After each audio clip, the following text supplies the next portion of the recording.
What if your thoughts weren't your own? When Elon Musk's private jet crash lands on a remote island, he uncovers a hidden facility stealing ideas directly from the minds of the world's brightest innovators. But the deeper he goes, the more disturbing the truth becomes, because the next mind they plan to take is his. What happens next will leave you speechless. Before we continue this incredible story, let us know where you're watching from. If you enjoy stories like this, subscribe to the channel because tomorrow we have another inspiring story you won't want to miss. The Gulfstream G650ER sliced through the night sky, its sleek fuselage reflecting the ambient glow of the moon. Inside the cabin, Elon Musk reclined in his seat, reviewing the latest reports from the Tokyo Tech Summit. His assistant, Leora Chang, sat across from him, typing notes on her tablet with practiced efficiency. At the cockpit's helm, Captain Reginald Dawson monitored the flight instruments, ensuring a smooth journey back to the United States. Without warning, the aircraft jolted violently, throwing papers and devices into disarray. Elon's grip tightened on his armrest as he exchanged a concerned glance with Leora. The cabin lights flickered, casting erratic shadows that danced across their faces.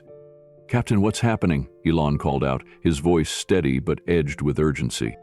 Captain Dawson's voice crackled over the intercom, strained yet controlled. "We've encountered a severe storm system, Mr. Musk. Turbulence is off the charts, and our instruments are acting up." The jet lurched again, more violently this time. Leora's tablet slipped from her grasp, skidding across the floor. Elon unbuckled his seatbelt, steadying himself against the swaying cabin to retrieve it. "We need to descend to a lower altitude," Captain Dawson continued, "but the storm's intensity is making it challenging to navigate." Elon returned to his seat, fastening his seatbelt securely. "Do whatever you need to ensure our safety, Captain." The aircraft began a turbulent descent, shuddering as it pierced through dense cloud cover. Lightning flashed outside, illuminating the cabin in stark, intermittent bursts. The deafening roar of thunder followed, reverberating through the jet's frame. Suddenly, a loud bang echoed from the starboard side, followed by a persistent alarm. Captain Dawson's voice, now tinged with urgency, filled the cabin. "We've lost the starboard engine, attempting to stabilize." Elon felt a knot tighten in his stomach. He glanced at Leora, who met his gaze with a composed yet concerned expression. The jet's descent became more pronounced, the altimeter ticking down rapidly. "Captain, what's our status?" Elon inquired, maintaining his composure. "We're losing altitude faster than anticipated," Dawson replied. "I'm searching for an emergency landing site." Through the cockpit windshield, a faint outline of land emerged amidst the storm's chaos. Captain Dawson's eyes narrowed as he focused on the uncharted island below. "There's an island ahead," he announced. "It's not on any of our maps, but it's our best chance." Elon leaned forward, peering through the cockpit door. The island was shrouded in darkness, its terrain obscured by the relentless rain. "Can we make it?" he asked. Captain Dawson's jaw tightened. "We'll have to." The jet's remaining engines strained as Dawson guided the aircraft toward the island. The storm's fury showed no signs of abating, and visibility was minimal. As they approached, the island's coastline became discernible, a narrow strip of beach flanked by dense jungle. "Brace for impact," Dawson commanded, his hands steady on the controls. Elon and Leora tightened their seatbelts, gripping the armrests. The jet descended rapidly, skimming over the treetops before making contact with the sandy shore. The landing gear buckled under the force, and the aircraft skidded across the beach, sending plumes of sand into the air. The cabin lights flickered and then extinguished, plunging them into darkness. The only sounds were the distant rumble of thunder and the hiss of cooling metal. Elon exhaled slowly, releasing the breath he hadn't realized he'd been holding. "Is everyone okay?" Leora nodded, her face illuminated by the sporadic flashes of lightning. "I'm fine." Captain Dawson emerged from the cockpit, a cut above his eyebrow bleeding slightly. "We're on the ground," he reported. "But I have no idea where we are." Elon unbuckled his seatbelt, rising unsteadily to his feet. "Let's assess the situation and see if we can establish communication." The trio disembarked into the storm, the rain soaking them instantly. The beach stretched out on either side, with the dense jungle looming ahead. The jet lay crippled behind them, one wing jutting awkwardly into the air. Leora shielded her eyes from the rain, scanning their surroundings. "This place feels untouched." Captain Dawson nodded. No signs of habitation, no lights, no structures. Elon stared into the dark expanse of the jungle, a sense of unease settling over him. "We need to find shelter and try to contact the outside world." As they ventured toward the tree line, a faint, rhythmic humming reached their ears, barely audible over the storm. Elon paused, glancing back at the others. "Do you hear that?" The rain finally eased by morning, giving way to a golden haze that filtered through the thick canopy above. Elon Musk stepped out of the grounded jet, his shoes sinking slightly into the damp sand, his eyes scanning the horizon. The storm had passed, but the mystery of where they'd landed had only just begun. Leora Chang was already awake, applying a makeshift bandage to the shallow cut on her forehead, and Captain Reginald Dawson stood nearby inspecting the damage to the aircraft with a pilot's practiced eye. One glance told him everything he needed to know. The jet wasn't going anywhere without serious repairs. Repairs they didn't have the tools or parts to make. They were stranded. "We need to find fresh water, shelter, and figure out if there's any way to signal for help," Captain Dawson said, slinging a seatbelt-strapped pack of emergency supplies over his shoulder. Elon nodded. "Let's start with the basics. Survival first, rescue second." Together, the trio set off into the dense jungle that loomed just beyond the beach. The air was thick with humidity and a strange sweetness, like tropical flowers, but sharper, artificial. Elon stopped and frowned. He noticed something odd. The plants surrounding them didn't look quite natural. Some of the leaves shimmered slightly, even in the dim light. Others had geometric patterns too precise to be the product of random evolution. Leora paused and pointed. "Do you see that? Those flowers. They're glowing." Sure enough, nestled beneath a tangle of vines was a cluster of bioluminescent blossoms, pulsing softly with a gentle blue hue. "That's not normal," Elon muttered, reaching out cautiously. "Don't touch it," Leora warned, her hand intercepting his. "It could be toxic." Captain Dawson squinted at the glowing plant. "Looks like something out of a sci-fi movie. Bioengineered, maybe?" "Definitely not wild flora," Elon replied, his mind already racing with possibilities. "Somebody's been tampering with nature here." They continued deeper along a narrow path that wove through the jungle. Oddly, it was too well kept, almost manicured. Vines were cleared, thorned branches bent back, and the spacing between the trees allowed for easy walking. It felt artificial, intentional, not something nature would have done on its own. "This trail," Leora said after a while, "doesn't feel like an animal trail. It's too deliberate." Elon agreed. "It's as if someone, or something, wanted us to follow it."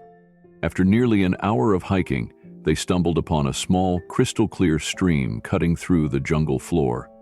The water sparkled unnaturally, too pure, almost as if it had been filtered by high-end lab equipment. Captain Dawson crouched, pulling out a water testing strip from the emergency kit. "This water's cleaner than anything I've seen in years," he muttered. "No bacteria, no contaminants. It's practically sterile." "That's impossible," Leora said. "Even bottled water isn't this pure." Elon dipped his hand into the stream, letting the cool water run through his fingers. "This whole island, it's not just uncharted, it's designed." Near the water's edge grew rows of fruit trees, each perfectly spaced, their canopies uniform and heavy with large, brightly colored fruits.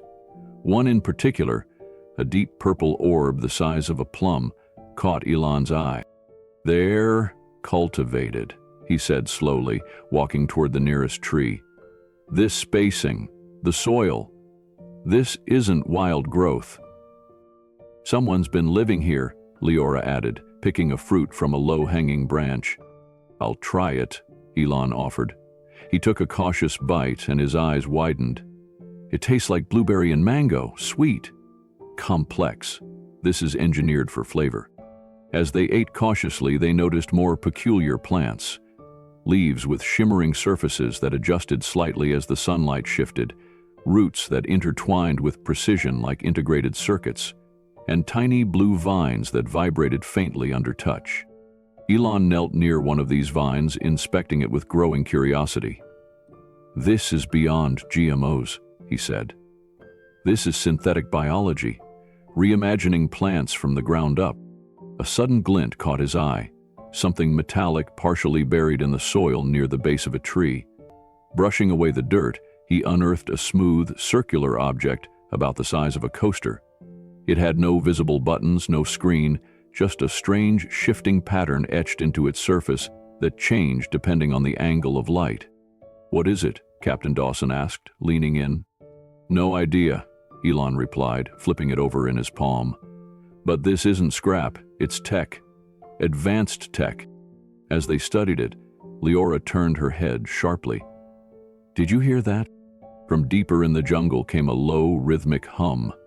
Mechanical, repeating in strange, pulsing intervals. It rose and fell like the beat of a distant machine, or a living heartbeat rendered in sound. "That's not an animal," Dawson said, his voice quiet but tense. "No," Elon said, standing, "and we're not alone on this island." They exchanged glances, equal parts curiosity, dread, and determination. Then, without a word, they started toward the sound. The jungle thickened as the trio followed the mechanical hum, its rhythm growing louder, more distinct. It wasn't just random noise. It had a strange cadence, almost musical, yet undeniably synthetic. Elon Musk led the way, brushing aside low-hanging vines while trying to make sense of the bizarre flora around them. Leaves that shimmered like solar panels turned to follow their movements. Blue-veined petals gently vibrated in the windless air, releasing faint glows in response to sound. Everything about this place whispered of intelligent design, an ecosystem built, not born. Leora Chang's voice dropped to a whisper. "We're walking into something engineered. You feel that?" Captain Reginald Dawson nodded grimly, like we're being watched. They stepped into a clearing suddenly, and the world opened up. Before them stood rows of cultivated plants, vegetables, grains, fruits, all growing in impossible harmony. The soil was unnaturally dark, rich and fertile, laid in perfect rows. It looked more like a futuristic greenhouse than wild growth. At the center of the garden stood something even more disturbing, a polished metal obelisk, 6 feet tall, humming faintly with the same tone they'd been following. "What is this place?" Leora whispered. Elon approached the obelisk, cautiously circling it. Its surface shimmered like the metallic object they'd found earlier, smooth but layered with an ever-shifting pattern. The hum seemed to be emanating from within it. He reached out, letting his fingers brush the cold surface. "Hello, Mr. Musk." The voice came from the shadows beyond the trees, crisp, feminine, and calm. The trio spun around. Emerging from the underbrush with slow, deliberate steps was a woman, mid-30s, with copper-colored hair pulled into a sharp ponytail and clad in a form-fitting gray jumpsuit. No name tag, no insignia. Just a calm, calculating gaze that flicked from Elon to Leora to Dawson. "I'm Zara," she said, holding her hands up to show she was unarmed. "We were about to send a team to find you." Elon's eyes narrowed. "You were expecting us?" "We detected your plane's crash landing," Zara replied smoothly. "You're lucky. The storm could have torn your jet apart. We have medical supplies and communications equipment. Please, come with me. You'll be safe." "Where are we?" Captain Dawson asked, stepping protectively in front of Leora and Ellen. Zara smiled politely. "You've landed near one of our facilities. We conduct research here. Advanced biology, energy systems, sustainable living. The island is classified for now." "That explains the engineered flora," Elon murmured. Zara nodded. "Yes. You're standing in one of our experimental gardens. These crops can grow in extreme climates with 90% less water than traditional agriculture, one of many breakthroughs."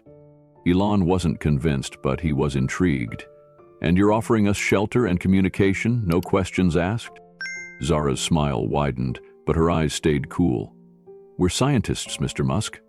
You're injured, your aircraft is damaged, and this island isn't visible on any commercial flight path. You need help. We can provide it." Leora and Captain Dawson exchanged wary glances. Elon studied Zara carefully. Her posture was open, her voice disarming, but her presence raised more questions than answers. Still, they were stranded, outnumbered, and vulnerable. Refusing could make things worse. "All right," Elon said at last. "Lead the way."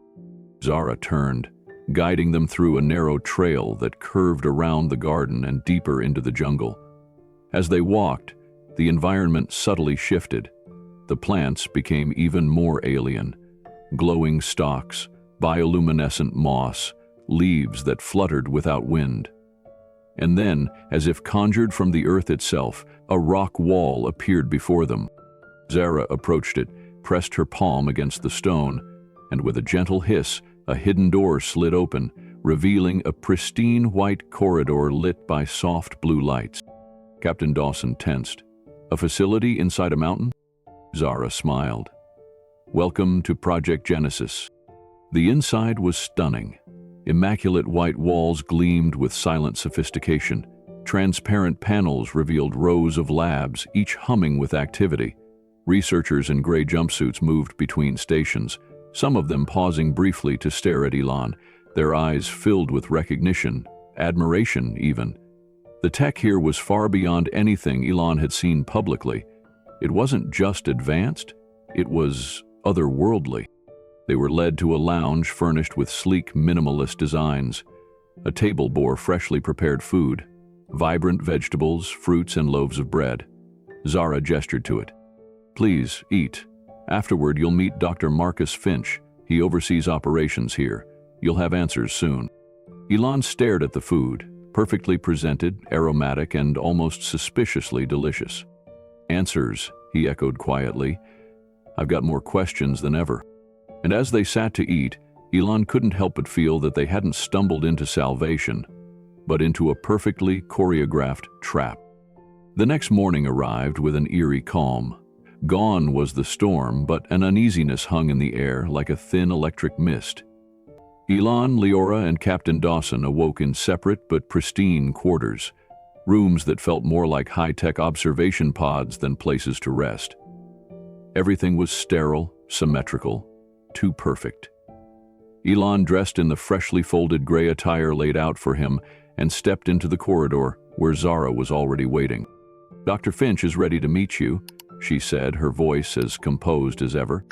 Elon followed her in silence, noting the absence of other personnel. The corridor seemed longer than yesterday, bending in slight, unnatural angles. Behind him, Leora and Captain Dawson emerged from their rooms, equally silent, their eyes betraying the same mix of wariness and tension. Zara led them deeper into the facility, past glowing panels and glass walls that revealed labs filled with technology so advanced, Elon's mind strained to keep up. Holographic displays, biomechanical organisms, synthetic nerve clusters, everything whispered of a future not yet shared with the world. They arrived at a large circular chamber dominated by a floating hologram of Earth, its surface alive with real-time data, weather, population densities, global energy use. And standing before it, hands clasped neatly behind his back, was a tall man with silver-streaked hair and piercing green eyes. "Elon Musk," he said, turning with a smile that didn't quite reach his eyes. "I'm Dr. Marcus Finch. Welcome to Project Genesis." Elon stepped forward, arms loosely crossed. "Impressive visuals. Now, how about some answers?" Dr. Finch motioned for them to sit at a semicircular console facing the Earth projection. As they did, the room dimmed and the globe zoomed in on hotspots, drought zones, famine regions, war-torn nations. "This is what we're working to fix," Finch began. "We develop solutions to humanity's greatest existential threats: climate collapse, resource scarcity, pandemics, energy depletion, and we do it without bureaucratic red tape." "By hiding on an uncharted island?" Captain Dawson asked, arms folded. Finch gave a small nod. The world isn't ready for what we've built. Governments would try to control it. Corporations would try to buy it. And we refuse to let short-term greed derail long-term survival. Elon tilted his head. Your crops, your energy systems, even your architecture, they're decades ahead of anything we've got out there, and some of it looks familiar. Dr. Finch's expression didn't change. Brilliant minds often arrive at similar conclusions. Funny, Elon said dryly. I've arrived at some of those conclusions in private notebooks, concepts I've never published, never even shared. Leora leaned forward. So how do you have them? Finch met her gaze, calm but unflinching. We study patterns. We extrapolate trajectories. Think of it as predictive design. We've built models that anticipate innovation before it happens. Captain Dawson scoffed. That's not a prediction, that's theft. No, Finch replied. It's acceleration. Before Elon could respond, a large screen behind them flickered to life, showing a news broadcast. A breaking story. Search teams continue to comb the Pacific Ocean for Elon Musk's missing jet. No sign of debris. No signals. No hope. They're searching in the wrong place, Leora whispered. A necessary misdirection, Finch said smoothly. For your safety, and ours. Elon stood slowly. You're not just hiding technology, you're hiding the people it's being stolen from. Finch raised his hands. Mr. Musk, this isn't about theft. This is about survival. We've had to make difficult choices to protect humanity's future. And how far are you willing to go for that future? Elon asked. Because from where I'm standing, it looks like you're building a utopia on the backs of unknowing minds. Finch hesitated for the first time, then stepped aside and gestured toward a corridor branching off the chamber. Perhaps it's best if you see for yourself. He led them down a quieter hall, the walls here darker, the lighting more subdued. At the end stood a massive metal door, secured by both biometric and retinal scanners. Finch pressed his palm to the pad, then leaned in for the eye scan. With a heavy mechanical sigh, the door slid open to reveal a vast laboratory, unlike anything they had yet seen. The air inside thrummed with low-frequency vibrations. In the center stood a clear spherical chamber, glowing with faint blue light. Organic cables stretched from it like veins, pulsing gently. Scientists worked around its base, all dressed in the same gray uniform, their faces tight with focus. "What is this?" Elon asked, his voice low. Finch didn't answer immediately. He stepped forward, watching the chamber with something that looked like awe or dread. "This," he said finally, "is where the future begins." But even as Elon approached the glowing sphere, his eyes flickering with reluctant fascination, he couldn't shake the gnawing feeling in his gut. Something wasn't right. Behind the glow, behind the smooth speeches and utopian promises, something darker stirred. Something that had reached into his thoughts long before he stepped onto this island, and Elon Musk was determined to uncover it. The glow of the sphere lingered in Elon's mind long after they'd been led out of the lab. It pulsed with a rhythm too precise, too knowing. He didn't say much on the walk back to his quarters, just exchanged glances with Leora and Captain Dawson, each of them silently confirming the same thing. The answers they'd received had only deepened the mystery. That night, as the facility entered its so-called night cycle and the corridors dimmed into soft hues of blue and violet, Elon made his move. He waited until the digital clock beside his bed read 3:14 a.m., a time most humans, and perhaps even machines, would consider the dead of night. Then, moving with trained calm, he opened his door. No alarm sounded. No guards stirred. Either security was lax, or they wanted him to think it was. Elon's memory, nearly photographic, guided him back through the maze of pristine hallways. He turned left at the glowing vine wall, past the bioluminescent mural of the Earth, and approached the east wing. The corridor was quiet, humming only with ambient energy. Room E17 was unmarked, just a blank door of matte metal nestled in the farthest corner of the hallway. He tapped the panel. To his surprise, the door slid open without resistance. Inside was nothing like the gleaming labs they'd been shown. The room was colder, lined with filing cabinets and rows of digital storage drives. No security, no cameras, just silence. Elon began digging. At first, he found ordinary things. Agricultural blueprints, energy grid designs, biomechanical interface schematics, all fascinating but not incriminating. Then his eyes caught a label: Cognitive Extraction. Subject 142. He opened the file, and the breath left his lungs. Inside were dozens of documents: neural diagrams, thought patterns, behavioral models. On the first page was his name: Musk, Elon Reeve. Beneath it, a chilling subtitle: Subject demonstrates high-value innovative cognition. Predictive extraction yields positive results. He flipped through pages, his hands trembling. Some files contained ideas he'd only just begun conceptualizing. Others, shockingly, were blueprints for inventions he had never even written down, only imagined briefly in the quiet corners of his mind. Designs for propulsion systems still buried in his subconscious. Neural interfaces he'd dreamed about but never developed. Concepts that had no way of existing outside his own thoughts.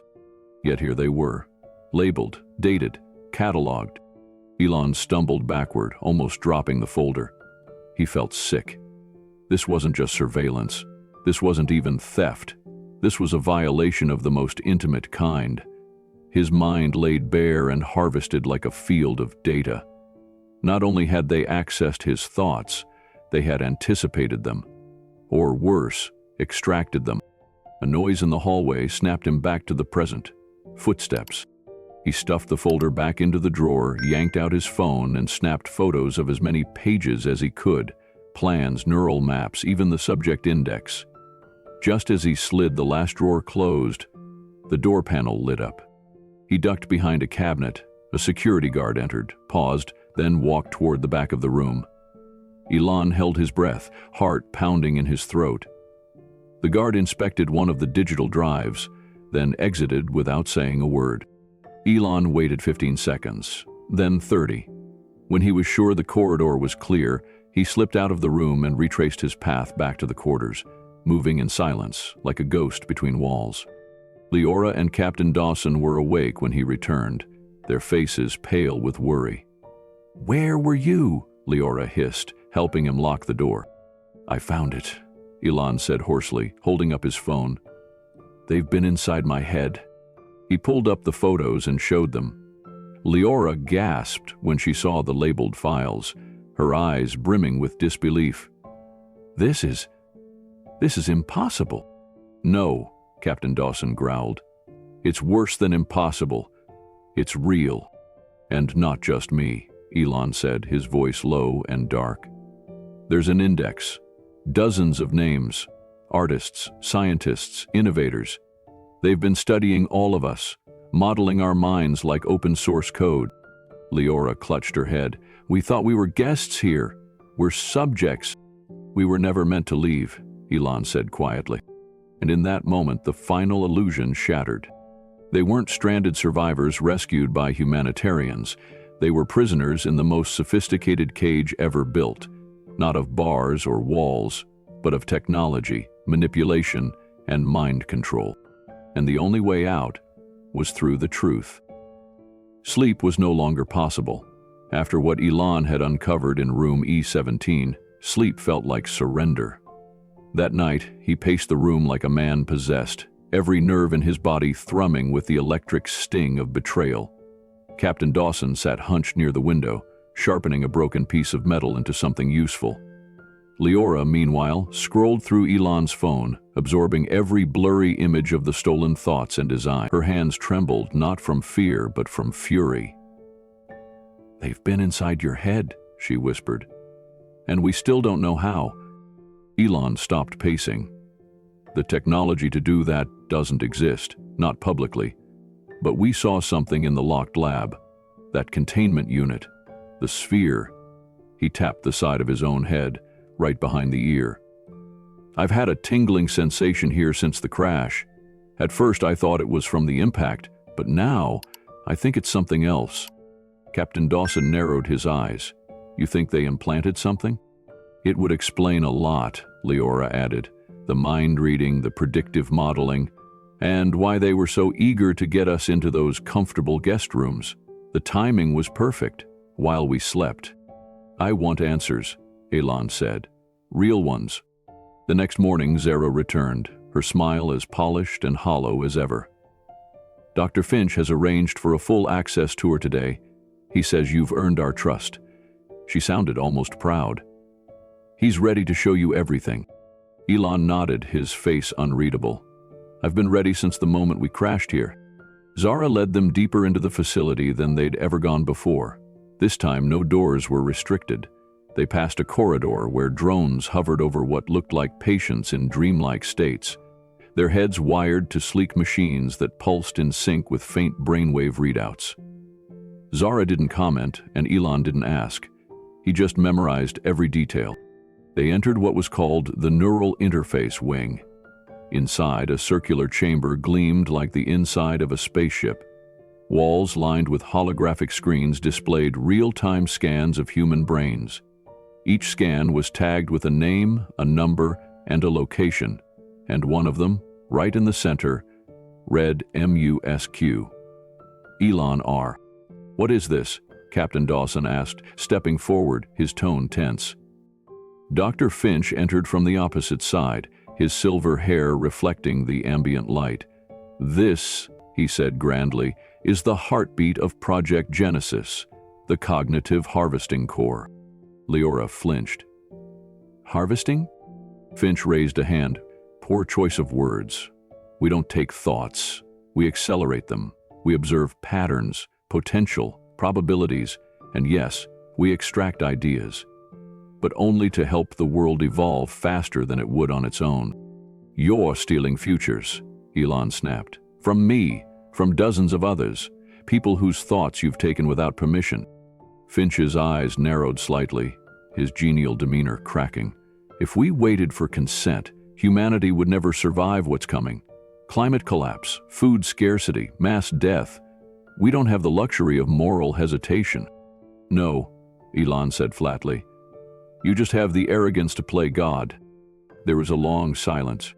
Then Elon added, "I know what you implanted in me. Behind my ear, the tingling sensation. I know it's a device." Finch didn't deny it. "An interface, non-invasive, biotech fusion. It allows the system to monitor cognitive signals and gather innovation data in real time. It's been refining your ideas while you've slept."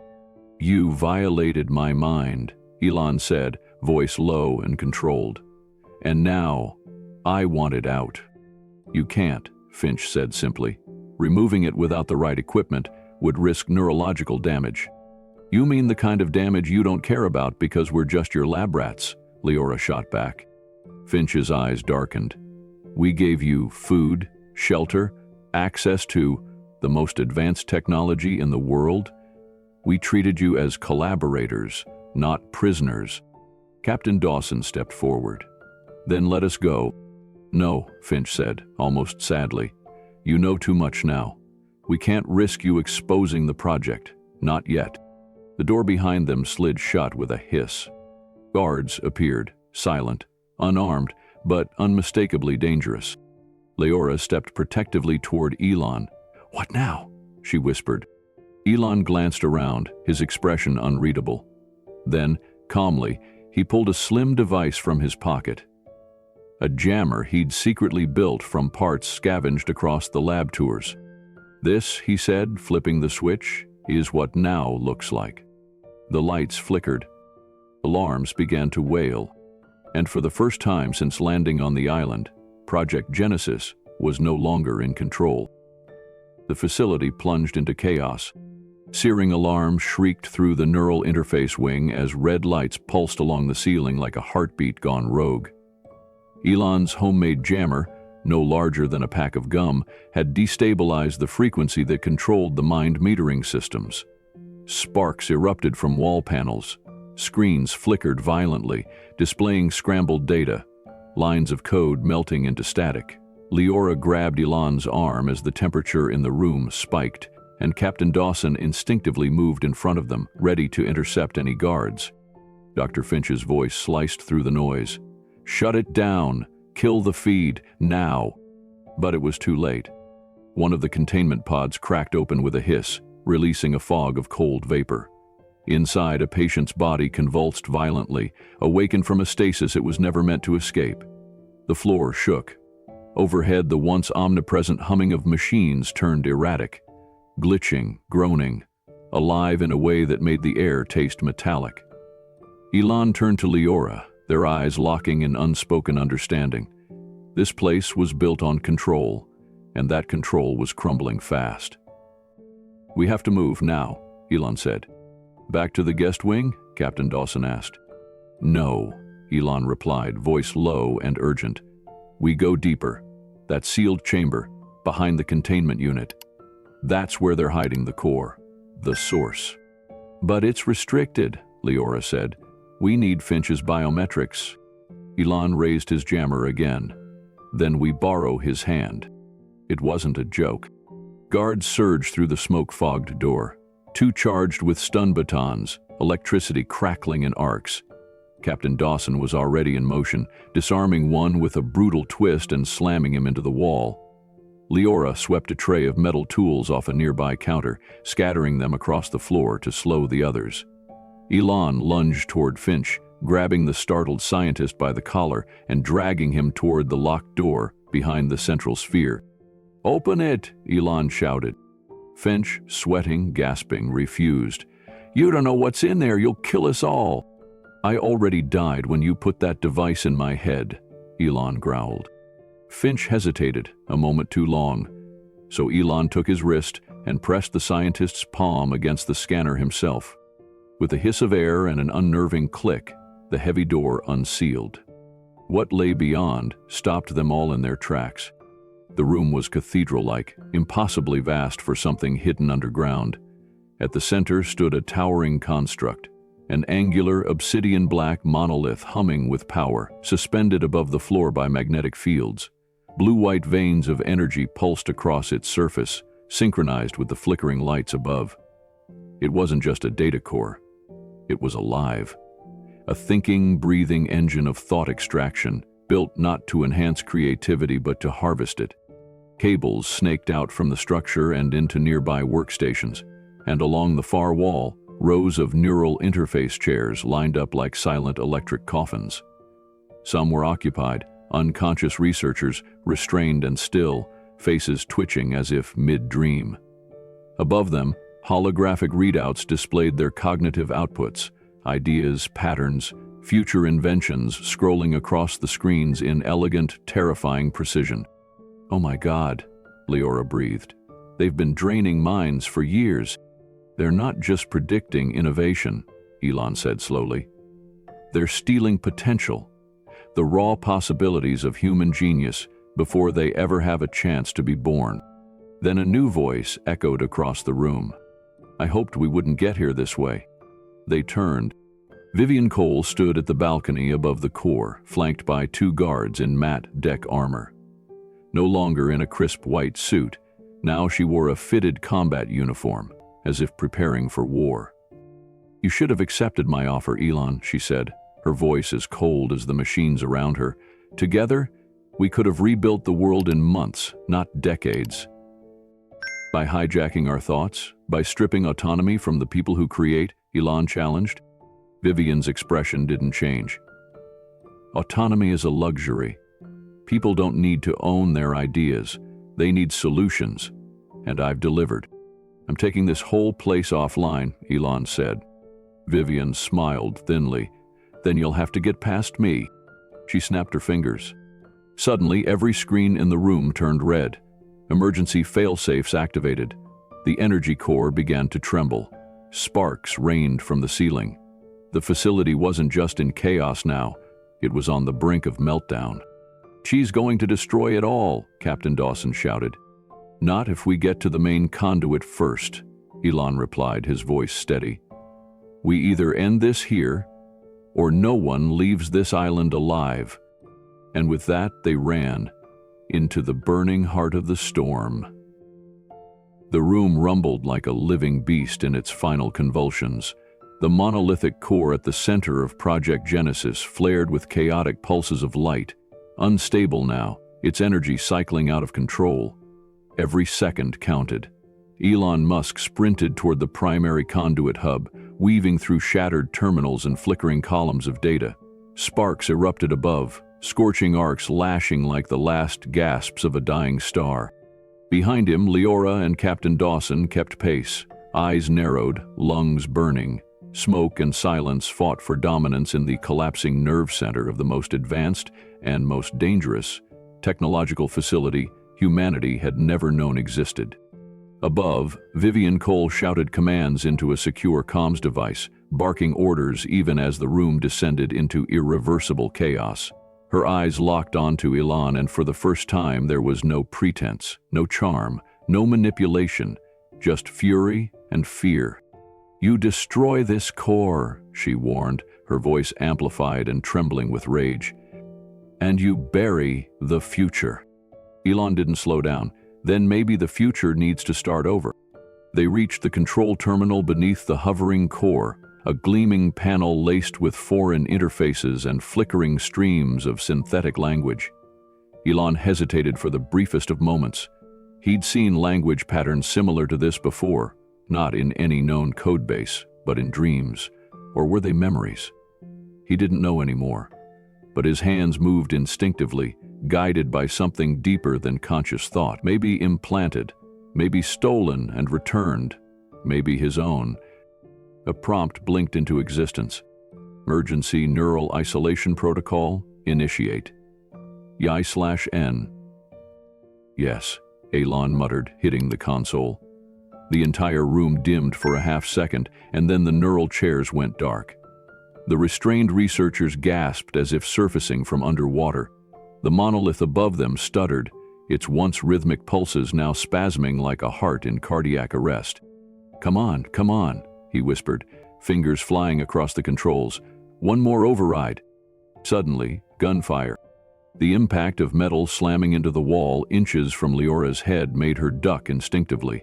Two guards descended from the stairwell, rifles raised, their faces unreadable behind opaque visors. But before they could fire again, Captain Dawson stepped in, shoulders squared, eyes steel. "Go," he shouted, drawing the last remaining EMP flare from his belt. He threw it with precision. The pulse detonated mid-air, shattering lights and scrambling the guard's optics.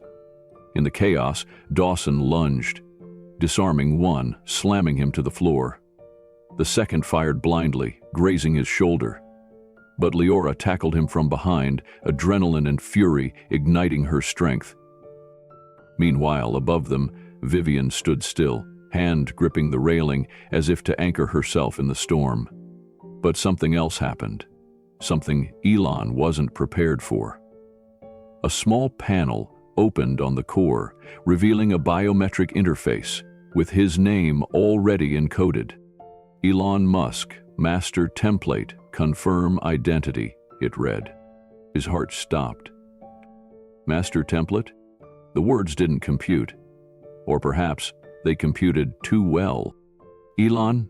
Leora's voice was gentle now, as she rose from the floor. "What is this?" Elon stepped closer to the panel, his hand trembling. He placed his palm against the scanner. A flash. The lights shifted. And then, memories.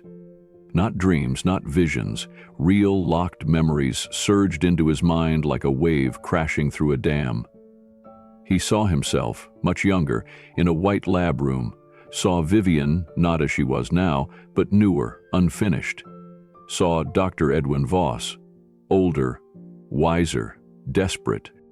"Your thoughts are the seed," Voss had whispered into memory. "We don't just need your ideas, Elon. We need you, the real you." Back in the present, Elon staggered back from the panel. His breathing came in ragged bursts. They didn't just read my mind," he said. "They built this place on my subconscious, my suppressed ideas. I've been here before. I was part of this, years ago. Leora's hand touched his arm, steadying him. What do you mean? I think I was the original subject, the first mind they copied. Above, Vivian had gone pale. You weren't supposed to remember. And yet I do. With one final command, Elon triggered the complete neural purge. The core let out a shriek, a noise like metal tearing through time, then disintegrated in a flash of blinding white. Silence. The lights dimmed. Power systems shut down. And Project Genesis was no more. They emerged hours later, climbing through the escape tunnel Finch had shown Elon during a long-forgotten visit. Another memory returned, piece by piece. The jungle greeted them with daylight. A rescue helicopter circled above. Thanks to Captain Dawson's earlier transmission, as they lifted off the island for the final time, Elon watched from the window as the jungle closed in around the ruins of the facility. It would vanish again, become another ghost story in the Pacific. But the truth? He now carried that within him, and no one, not Vivian, not Finch, not even Voss, could ever steal it again. In a world where innovation defines progress and data shapes destiny, Elon Musk's journey through Project Genesis reminds us of the profound value of human thought and the terrifying consequences when that power is exploited.